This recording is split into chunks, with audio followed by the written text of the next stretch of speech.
In this video I am going to explain you about the evaluation of double integrals in Cartesian form by reducing them to polar form. Okay, so as already we know that double integral of a function in Cartesian form will be of the form dx dy over the region R. We transform this double integral to polar form as double integral over the region in polar coordinates f of r comma theta Jacobian into dr d theta. This is the formula, and we are going to use the transformations. As already we know that the transformation from Cartesian form to polar form, the transformations we are going to use: x equal to r cos theta, y is equal to r sin theta, x square plus y square will become now r square, and you will get dx dy is equal to, what is that, r dr d theta. Okay, so we calculate here now the Jacobian. The formula of Jacobian is dou of x comma y by dou of r comma theta. Okay, so what is the Jacobian? Determinant dou x by dou y, dou x by dou r, dou x by dou r, dou x by dou theta, and dou y by dou r, dou y by dou theta. What is the dou x by dou r? The determinant, it is nothing but r cos theta, r with respect to r derivative 1 cos theta. Dou x by dou theta, it is minus r cos theta derivative minus sin theta, and dou y by dou r sin theta. Dou y by dou theta is r cos theta. Now if you expand the determinant, we are going to have Jacobian is equal to r cos square theta minus of minus, it will become plus r sin square theta. So Jacobian is r. So therefore, what is the transformation from polar to Cartesian form? Instead of Jacobian j, now we are going to write f of x comma y dx dy. Evaluation of double integrals in polar form now has been transformed to some other function of r comma theta. Jacobian, in place of Jacobian we got r dr d theta, and we use the substitutions. We are transforming from Cartesian to polar using these transformations. Okay, so now we are going to discuss the problems on what is that, evaluation of double integrals from Cartesian to polar. So now I have considered one example on transformation of double integral in Cartesian form to polar coordinates, and then we evaluate the double integral. Okay, so here first from the given problem we identify the limits of integration, and we represent them graphically, and after that we reduce them to polar form, and then we simplify the double integral. Okay, so from the problem, what are the given limits of integration?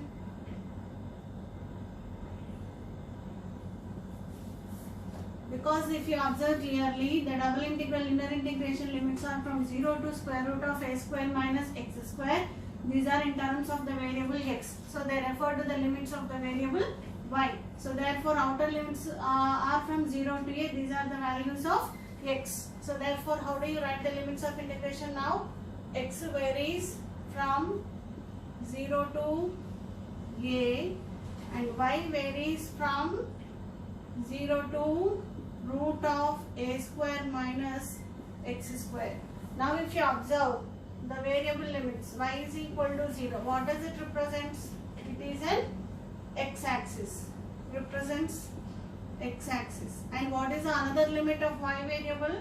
Y is equal to square root of a square minus x square, and you can write the same as y square is equal to a square minus x square, and it is nothing but what?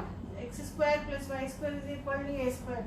It represents a circle. It is an equation of circle having center at origin and radius a. So circle with center at origin and radius a.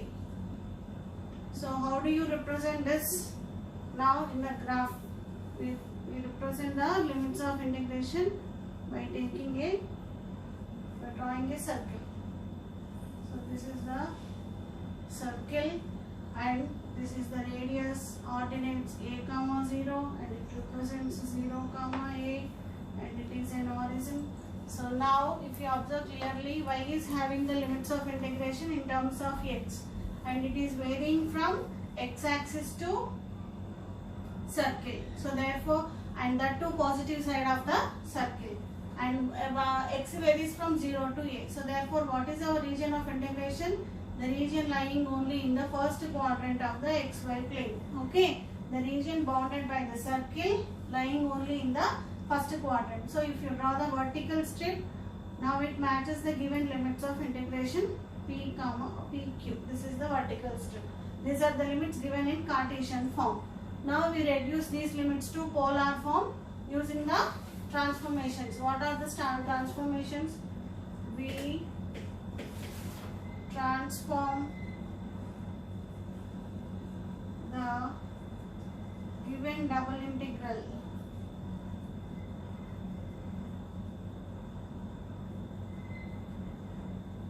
from Cartesian to polar form using the transformations. What are the transformations? X equal to r cos theta. Just now I have mentioned y is equal to r sin theta. X square plus y square is nothing but equal to r square, and dx dy will be r dr d theta. So now if you use all this in the given problem, what are the new limits of integration for r and theta? If you observe clearly, the circle is lying only in the first quadrant. So therefore r varies from 0 to a, and theta varies from angle made by the circle. It is only in the first quadrant, so 0 to pi by 2. So what are the double integrals now? Double integral 0 to a, Cartesian form, 0 to root of a square minus x square, root of x square plus y square dx dy now has been transformed to outer integration. Theta varies from 0 to pi by 2, r varies from 0 to a, and root of x square plus y square is r square, dx dy is r dr d theta. Now if you simplify this integral, 0 to pi by 2, root r square is r, and one more r you are having. So r is equal to 0 to a, it is r square. Inner integration is with respect to r, and then outer integration with respect to theta. Theta is equal to 0 to pi by 2. Integral of r square is r cube by 3. Limits are from 0 to a d theta. Theta is equal to 0 to pi by 2. You will get a cube by 3. Lower limit value is 0 into d theta. So a cube by 3 is constant. Integral of theta is 1. 1 into d theta, it is theta, and limits are from theta is equal to 0 to pi by 2. So you will get a cube by 3 into pi by 2. So finally what is the answer now? Pi a cube by 6.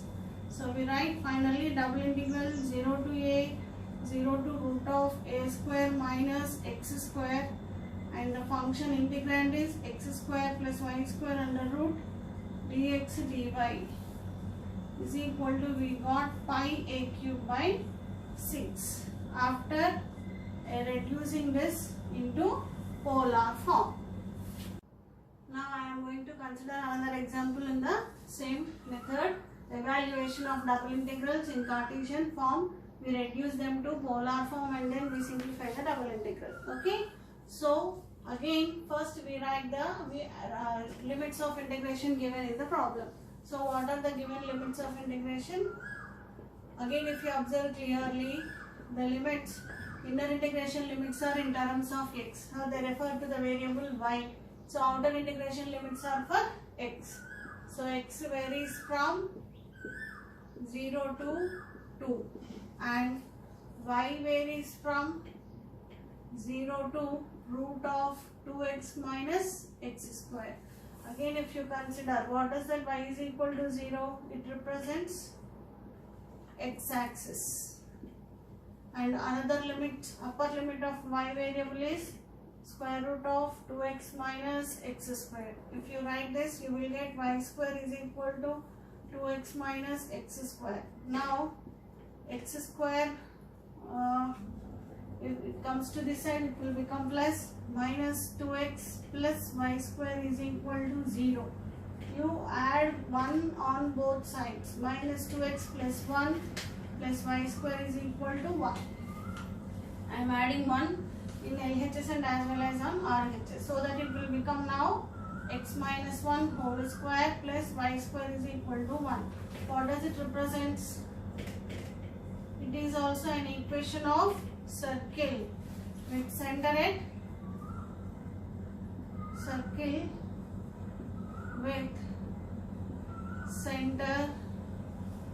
at 1, 0 and radius 1.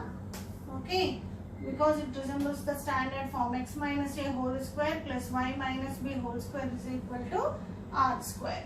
So now if you represent the limits of integration graphically, we identify the region of integration. This is x-axis and it is y-axis, and you draw a circle having center at point 1, 0. So this is origin, and somewhere here you consider 1, 0 and it is 2, 0. So now draw a circle having center at 1, 0 and radius 1 unit. Okay, so now if you observe clearly, what is the region of integration? X is varying from 0 to 2 and y is varying from 0 x-axis to positive side of the circle. So that means again the limits are given like this. This is the strip given to us, and now from the limits you can identify the region of integration, and this is our region of integration lying only on the positive side of the circle, or lying only in the first quadrant. So therefore, how do you transform the given double integral? Just now I mentioned that in the previous problem we transform the given double integral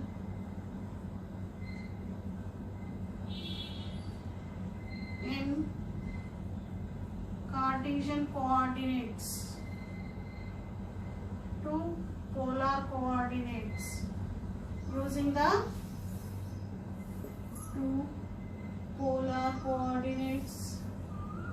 using the transformations. What are the transformations? X equal to r cos theta, y is equal to r sin theta, dx dy is equal to r dr d theta, and x square plus y square is equal to r square. Now write down the new limits of integration. Again, by observing the graph, what are the new limits? Again, r varies from, what are the limits of integration? R varies from, this above portion will represent you a semicircle. What is the equation of semicircle in polar form? R is equal to 2a cos theta. So what is the value of a here? A is 1. So therefore r varies from 0 to semicircle, that is 2 cos theta, and theta varies from 0 to pi by 2, because again the region is only in the first quadrant. Okay, so therefore what is the given double integral? 0 to a, 0 to root of 2x minus x square, not the square root, just you will be having x square plus y square dy dx now has been transformed to theta is equal to 0 to pi by 2, r is equal to 0 to 2 cos theta, x square plus y square is equal to r square, dy dx is r dr d theta. How do you write the same? 0 to pi by 2 integral 0 to 2 cos theta r cube dr, and outer integration is with respect to d theta. Now theta is equal to 0 to pi by 2, r cube integral is r power 4 by 4, 0 to 2 cos theta d theta. Or what do you get now? Upper limit, if you put 2 to the power 4, 16. 16 by 4 it is 4. You can keep outside. Theta is equal to 0 to pi by 2 cos to the power 4 theta d theta, and lower limit value is 0. So again, using the formula, what is that you can write? Integral theta is equal to 0 to pi by 2 cos to the power m theta into d theta. What is the formula? M minus 1. Cos to the power m theta d theta is equal to, the formula is m minus 1 into m minus 3 into so on 1 by m into m minus 2 into so on 1, and if m is even, you will get pi by 2. In brackets we mention that m is even. Now what do you get? 4 minus 1, 3 into 1 divided by 4 into 2 into 4, cos power is even, so pi by 2. So this term and this term will get cancelled, and what is the answer now? 3 pi by 4. This is the answer, and this is the formula we have used to evaluate that last double integral.